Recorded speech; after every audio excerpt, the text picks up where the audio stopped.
Samedi 7 mars 2009, la Charité-sur-Loire.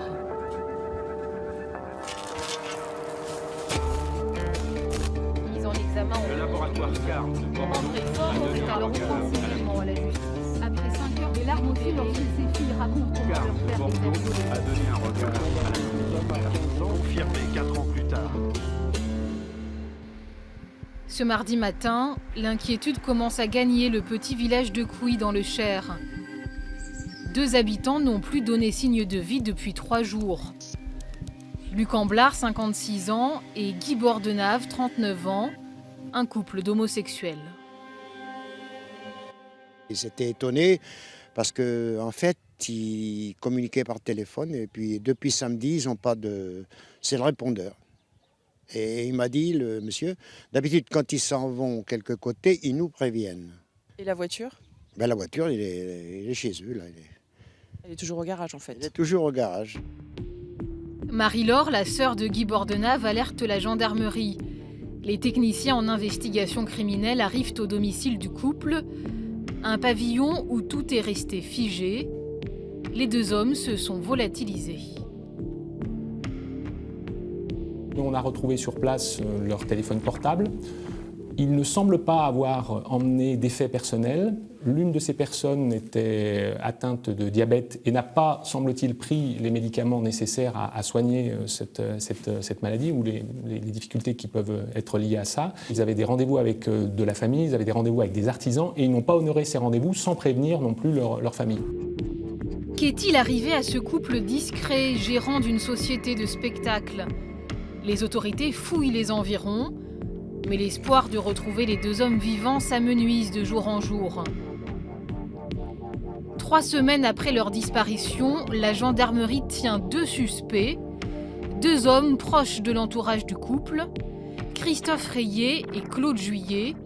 L'ADN d'un disparu est retrouvé au domicile de Claude Juillet.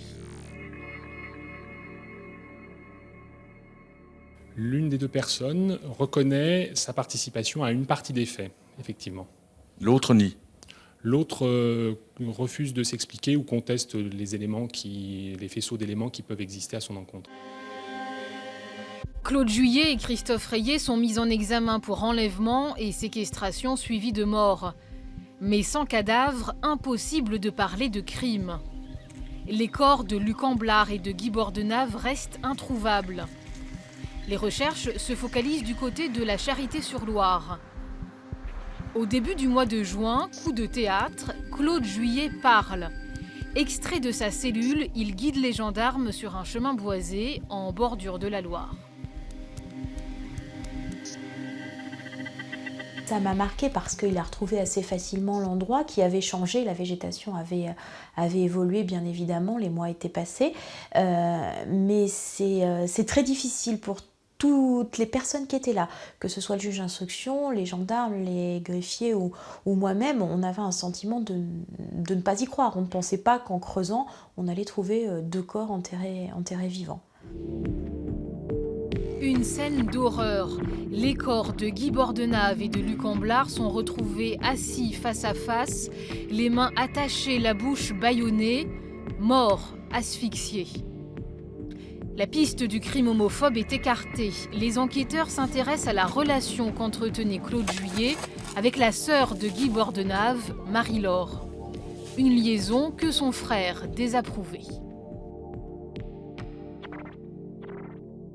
Je pense que Marie-Laure Bordenave était un peu son ancre, comme un bateau échoué qui cherche où il va. Monsieur Juillet s'est beaucoup cherché, tant professionnellement, avec des petits boulots par intérim, des CDD, etc., que personnellement. Il avait eu une relation éphémère avec la mère de sa fille, et puis par la suite, il a eu cette relation avec Marie-Laure Bordenave. Il y était très attaché.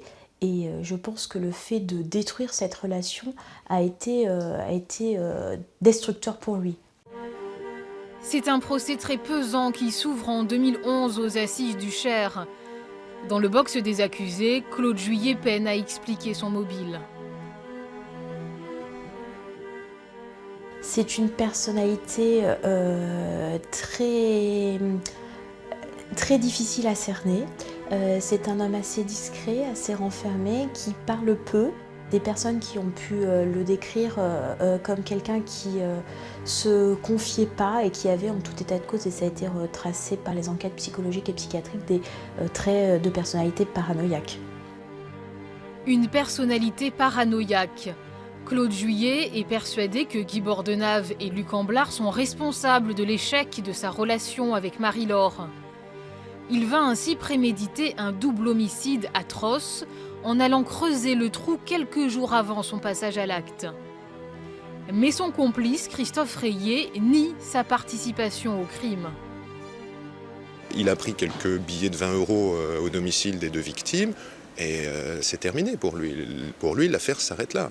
L'autre lui dit qu'il va les emmener pour leur donner la frousse de leur vie, qu'on va les laisser, qu'on va les abandonner. Il vient le rechercher, il ne se pose pas plus de questions que ça, mais il n'imagine pas effectivement que les deux autres ont été tués et enterrés dans des conditions aussi tragiques et aussi atroces. Une défense qui ne tient pas. Le codétenu de Christophe Rayet est appelé à la barre. Il lui aurait mimé les gestes de l'appel lors de l'ensevelissement des victimes encore vivantes. L'avocat général dit alors de Christophe Rayet « C'est le chien fou, le suiveur qui a voulu rendre service à son ami Claude Juillet ». Au terme du procès, les deux hommes sont condamnés à 30 ans de réclusion criminelle. 30 ans, pas assez, parce que nous, c'est à vie qu'on est condamnés. À vie sans notre frère et sans notre beau-frère. Nous, on est condamnés à vie, nous, par contre, sans les voir. Luc Amblard et Guy Bordenave s'étaient rencontrés un jour de Noël 1993. Luc avait sauvé Guy de l'alcoolisme. Guy avait sorti Luc de sa solitude. Une belle histoire que la folie paranoïaque d'un homme aura achevée avec cruauté.